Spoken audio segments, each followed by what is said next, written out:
పుల్వామాలో మరణకాండ జరిగినప్పుడు బయటకు రాని ఈ కొంతమంది ముస్లిం దేశద్రోహులు ఎందుకు ఇప్పుడు ఎక్కడో ఉన్న ఇస్లాం నాయకుడు చనిపోతే రోడ్ల మీదకు వచ్చి పొర్లి పొర్లి ఏడుస్తున్నారు?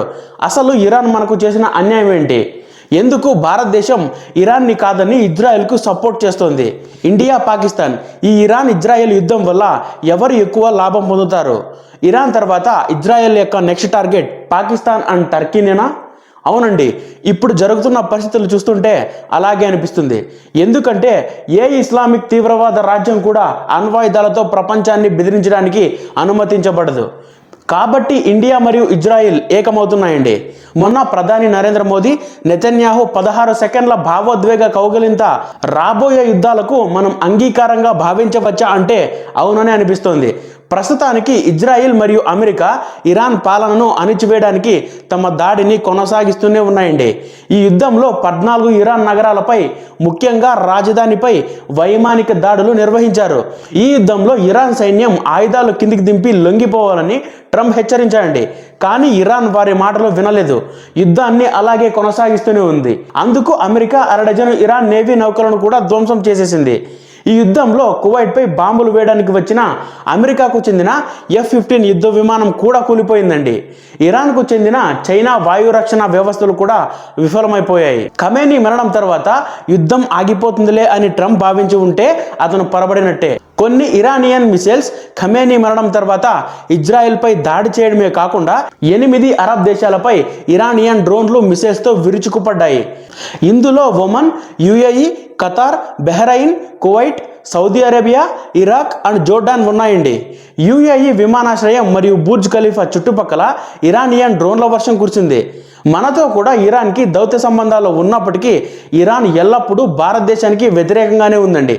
1965 మరియు 1971 యుద్ధాలలో భారతదేశానికి వ్యతిరేకంగా ఉపయోగించేందుకు పాకిస్తాన్కు ఆయుధాలను ఎలా సరఫరా చేసిందో కూడా మాట్లాడుకుందాం. అయితే ఆ యుద్ధంలో భారతదేశమే గెలిచింది.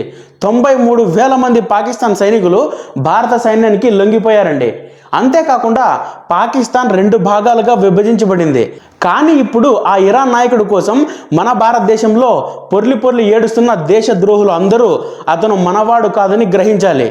నిజానికి గాజాలోని హమాస్ నుంచి లెబనాన్లోని హిజ్బుల్లా వరకు, సిరియా, ఇరాక్ మరియు యెమెన్లోని హౌతీల వరకు ప్రపంచ ఉగ్రవాద గ్రూపులకు ఇరాన్ కేంద్రంగా ఉంది.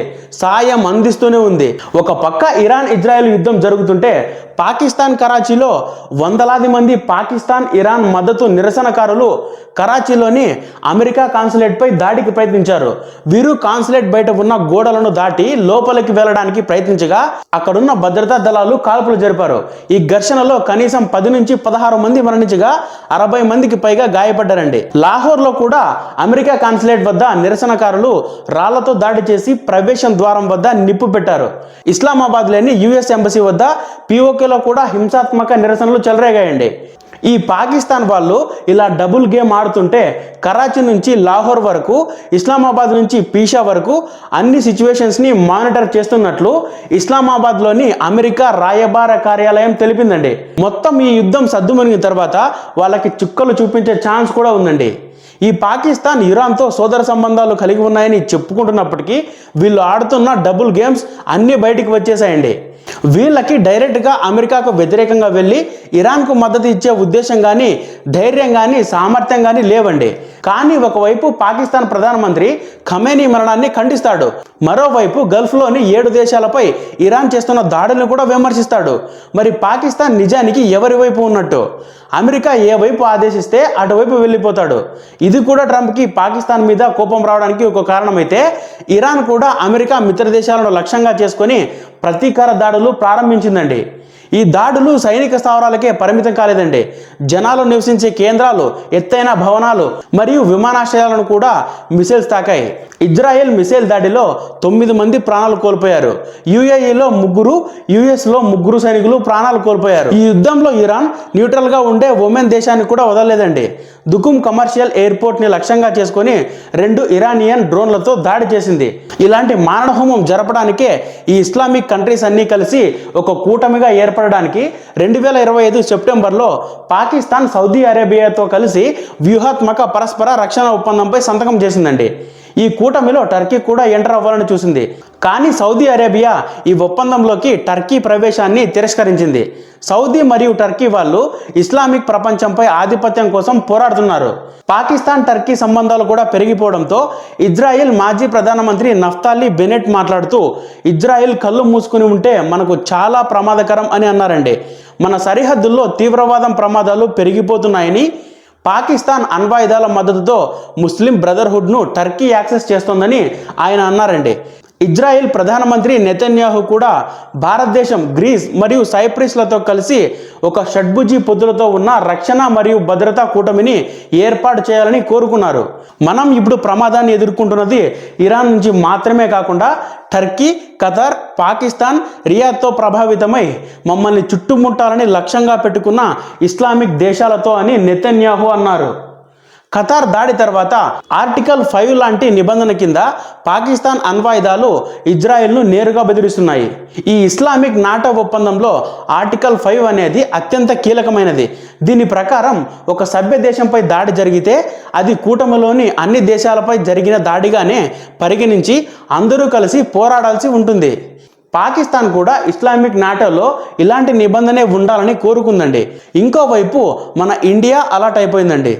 గల్ఫ్ దేశాల్లో చిక్కుకున్న భారతీయ పౌరులను సురక్షితంగా వెనక్కి తీసుకుని రావడానికి అవసరమైన ప్రత్యేక విమానాలను పంపించేందుకు సిద్ధంగా ఉండాలని ఎయిర్ ఇండియా భారత వైమానిక దళాన్ని ప్రధాని ఆదేశించారండి. గల్ఫ్ ప్రాంతంలో యుద్ధ మేఘాల వల్ల పెట్రోల్, డీజిల్ ధరలు పెరిగే అవకాశం ఉంది. దీన్ని అరికట్టడానికి వ్యూహాత్మక చమురు నిల్వలను సిద్ధం చేయాలని చర్చించారు.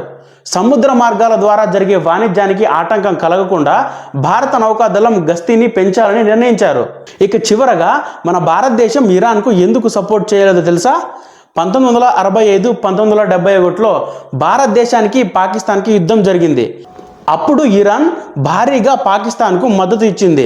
ఇదే సమయంలో ఇరాన్ పశ్చిమ జర్మన్ డీలర్ల నుంచి ఎయిర్ టు ఎయిర్ మిసైల్స్, ఫిరంగి దళాలు, మందుగుండు సామాగ్రి మరియు విడి భాగాలతో పాటు దాదాపు 90 F-1860 సాగర్ జెట్ ఫైటర్లను పంపింది. ఈ జెట్లు ఇరాన్ నుంచి నేరుగా పాకిస్తాన్కి వెళ్ళగా మిగతా సామాగ్రిని నేరుగా కరాచీకి పంపించి పాకిస్తాన్ సైనిక బలగాలను బలోపేతం చేసిందండి. అంతేకాకుండా ఇరాన్ 1971 యుద్ధంలో భారత సైన్యం బంగ్లాదేశ్లో పాకిస్తాన్ దళాలను అణిచివేసినప్పుడు ఇరాన్ మరోవైపు పశ్చిమ పాకిస్తాన్కు 12 హెలికాప్టర్లతో పాటు ఫిరంగి, మందుగుండు సామాగ్రి మరియు విడి భాగాలను అప్పుగా ఇచ్చిందండి. పాకిస్తాన్ యుద్ధ ప్రయత్నాలను కొనసాగించడానికి ఇది రాయితీ చమురు మరియు ఇంధనాన్ని కూడా ఇచ్చింది. దాడుల సమయంలో పాకిస్తాన్ వైమానిక దళం ఇరాన్ వైమానిక స్థావరాలను యుద్ధం చేయడానికి కూడా అనుమతి ఇచ్చింది. మరి నేడు అదే పాకిస్తాన్ టెహ్రాన్పై దాడి చేయడానికి అమెరికా సైన్యానికి తన స్థావరాలను అప్పగించింది. పాకిస్తాన్ ఉగ్రవాద ముప్పును అణిచివేయడానికి భారతదేశం మరియు ఇజ్రాయెల్ ఐక్యంగా ఉండాల్సిన సమయం ఆసన్నమైందండి. ఇప్పుడు ఇక్కడ వాళ్ళ రెండవ నాన్న కోసం రోడ్ల మీదకు వచ్చి ఏడుస్తున్న భారతదేశంలో ఉన్న భారతీయులు కానీ ఇరానీ ముస్లిమ్స్పై గవర్నమెంట్ ఏం యాక్షన్ తీసుకోవాలో మీ అమూల్యమైన కామెంట్ని కామెంట్ బాక్స్లో తెలియజేయండి. ఫ్రెండ్స్, ఇంతటిదైతే మన వీడియో ముగుస్తుంది. వీడియో కంటెంట్ ఫుల్గా అనిపిస్తే లైక్ చేసి కామెంట్ చేయండి. ఇంకా ఎవరైనా మన ఛానల్ని సబ్స్క్రైబ్ చేసుకోకపోతే సబ్స్క్రైబ్ చేసుకుని బెల్ ఐకాన్ ఆన్లో పెట్టుకోండి. Love you all.